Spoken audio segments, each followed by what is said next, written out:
मित्रांनो नमस्कार. चित्रपटाच्या सेटवरती वावरताना बऱ्याच वेळा वेगवेगळ्या लोकांची जी भेट होते, कलाकार असतील, टेक्निशियन असतील, डिरेक्टर असतील, लेखक असेल किंवा फोनवरती बोलणं असेल किंवा एखाद्या पोस्टवरती रिॲक्ट झालेले आमचे हे सगळे मित्र असतील. हे सगळ्यांचं बऱ्याच वेळा ही तक्रार असते की मला योग्य मोबदला मिळाला नाही किंवा माझा मोबदलाच मिळाला नाही. त्यामुळे जे नुकसान होतं त्यांचं आर्थिक नुकसान होतं ते होतं आणि मानसिक नुकसानही होतं, कारण की योगदान तर त्यांनी पूर्ण दिलेलं असतं पण त्याचा योग्य असा मोबदला मिळालेला नसतोय. ही एक बाजू. दुसरी बाजू अशी की असे नुकसान होतं का याच्याकडे पण आपण बघणं फार गरजेचं आहे. मित्रांनो, नुकसानाची सुरुवात ही पहिल्यांदा कथेच्या निवडीपासून होते. म्हणजे कथा चांगली असेल वाईट असेल हा मुद्दा महत्त्वाचा असला तरी सुद्धा ती कथा कुठल्या निर्मात्याला ऐकवलेलं आहे, त्या निर्मात्यानं कुठल्या दिग्दर्शकाला हायर केलेलं आहे किंवा कुठल्या दिग्दर्शकावरती जबाबदारी टाकलेलं आहे किंवा दिग्दर्शक स्वतःच लेखक असेल आणि तो जर योग्य निर्मात्याकडे कथा घेऊन आला नसेल तर ह्या सगळ्या फसवणुकीला सुरुवात होते. म्हणजे फक्त आर्थिक फसवणूक नसते, यामध्ये चुकीचा निर्माता निवडणे, चुकीचा दिग्दर्शक निवडणे, चुकीचे कलाकार निवडणे आणि अख्खी टेक्निकल टीम चुकीच्या पद्धतीने निवडणे. चुकीच्या म्हणजे वाईट अर्थानं मी म्हणत नाहीये, तर जे कथानक असतं त्या कथानकाला पूरक न्याय देणारं असं ते सगळी टीम नसते. त्यामुळे होतं काय, फसवणूक होते. सगळ्यात अगोदर फसवणुकीला कारणीभूत ठरतो तो म्हणजे निर्माता. तो कसा बघा, म्हणजे त्याच्याकडे कथा आल्यानंतर त्याला दिग्दर्शक आपलं करिअर होण्यासाठी किंवा त्या टीममधले काही लोक त्या निर्मात्याला भरीस घालतात की चला आपण हा प्रोजेक्ट सुरू करू.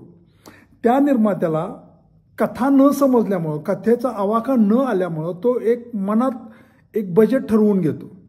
जसं जसं चित्रपटाचं शूटिंग किंवा त्याचं process, working process, production process सुरू होते तसं तसं त्या निर्मात्याच्या लक्षात येतं की आपल्याला आणखी रक्कम पाहिजे.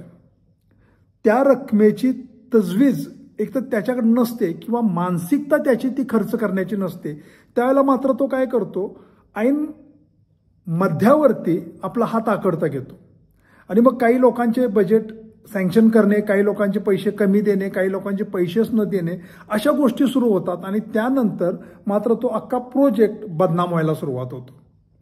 काही वेळेस तो प्रोजेक्ट मार्गी लागतोही पण त्याचे रिझल्ट्स मनासारखे येत नाहीत, कारण की ज्याला आपलं पैसे पुरेसे मिळत नाहीत, आपलं मानधन मिळत नाही, आपल्याला मान व्यवस्थित मिळत नाही, असं ज्यावेळेला लक्षात येतं तिथल्या टेक्निशियन लोकांच्या किंवा कलाकारांच्या किंवा लेखकाच्या, डिरेक्टरच्या हे लक्षात येतं, त्यावेळेला मात्र दुय्यम दर्जाचं काम तयार व्हायला सुरुवात होतं आणि त्याचा एंड रिझल्ट मात्र अत्यंत घाणेरडा येतो. म्हणजे जे काय त्याचे प्रोडक्टचे क्वालिटी पाहिजे ती क्वालिटी मेंटेन केली जात नाही.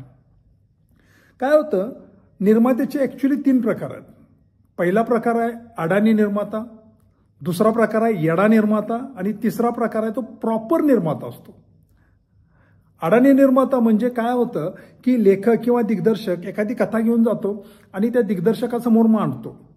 त्या दिग्दर्शकाला त्यातलं काहीही माहीत नसतं. त्यामुळं काय होतं, जे प्रेझेंट करणारी लोक आहेत, जे त्याच्यासमोर पिच करणारे लोक आहेत, ते सांगल तसंच तो ऐकायला सुरुवात होते. आणि यामध्ये निर्माता जर प्रॉपर स्टँड घेऊन जर उभा राहिला नाही तर प्रत्येकजण आपापले इनपुट्स आपापल्या पद्धतीने द्यायला सुरुवात होते आणि त्याची भेळ मिसळ व्हायला सुरुवात होती अख्ख्या प्रोजेक्टची. एक हा झाला अडाणी निर्माता. येडा निर्माता म्हणजे तो अर्ध्या हळकुंडावरती पिवळा झाला असतोय. म्हणजे त्याला माहिती नसतं आणि माहीत असतंही. अर्धवट नॉलेज असल्यामुळे तो काय करतो, जागोजागी प्रत्येक टप्प्यावरती हस्तक्षेप करायला सुरुवात करतो आणि परत ते ज्या प्रमाणात आउटपुट यायला पाहिजे तो आउटपुट प्रॉपर येत नाही. म्हणजे काही वेळेस सीन असे घ्या, डिरेक्टरला सांगत राहतो, लेखकाला सांगत राहतो की संवाद असे लिहून द्या मला, जरा झॅकपॅक सगळ्या गोष्टी तो मागत राहतो.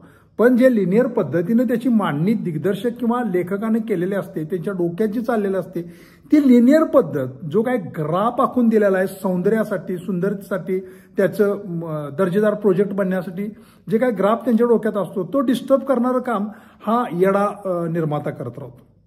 जो प्रॉपर निर्माता असतो तो मात्र या सगळ्या कुठल्याच गोष्टीवरती हस्तक्षेप करत नाही. त्याला एवढं माहीत असतं की आपण जर हे दिग्दर्शक, लेखक आणि कलाकारांच्याकडे जर जबाबदारी दिलेली आहे तर ती जबाबदारी त्यांनी पार पाडावी. ॲट द एंड मला रिझल्ट चांगले पाहिजेत ही मात्र त्याची फार इच्छा असते आणि तो तसं ठणकावून सांगतो.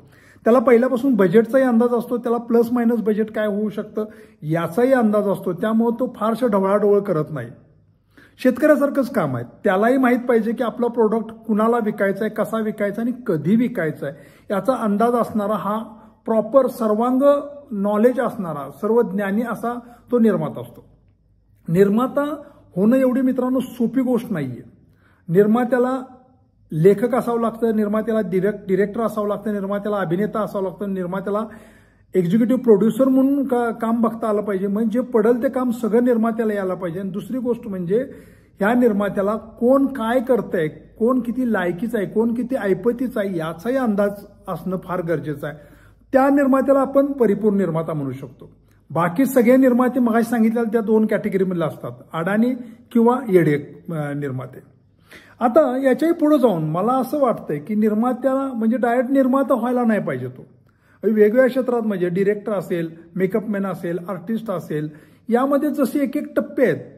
म्हणजे समजा डिरेक्टर असेल तर तो कसा असतो, पहिल्यांदा असिस्टंट डिरेक्टर असतो. असिस्टंट डिरेक्टरकडे जी जबाबदारी दिली असते सेटवरती ती पार पाडत असतो.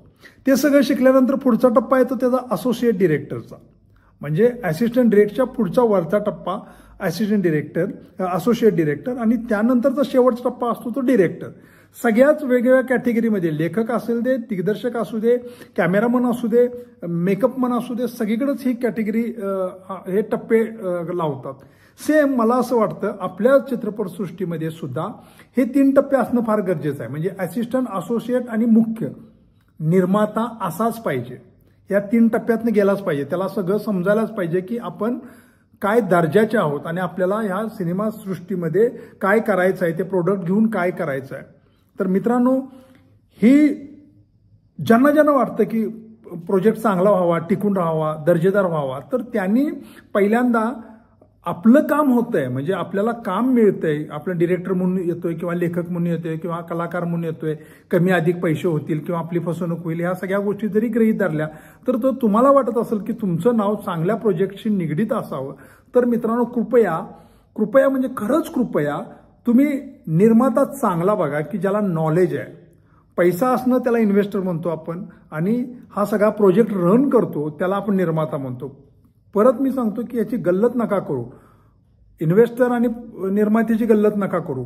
जर ती गल्लत केली किंवा कुठल्या तरी इन्व्हेस्टरला तुम्ही निर्माता होण्याची भूल घालून जर तुम्ही एखादा प्रोजेक्ट सुरू करत असाल तर त्या प्रोजेक्टचा बऱ्याच वेळा बट्ट्याबोळ होण्याची शक्यता असते. आणि ही घटना वारंवार चित्रपटसृष्टीत व्हायला लागलेल्या आहे.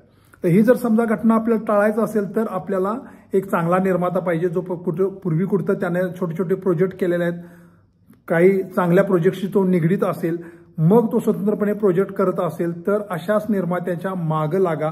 चांगला प्रोजेक्ट तोही करेल आणि त्याला लागणारी मदत आपण सगळ्यांनी मिळून करायला पाहिजे. आलं लक्षात? धन्यवाद. काही इनपुट्स असतील तर कृपया देत जावा.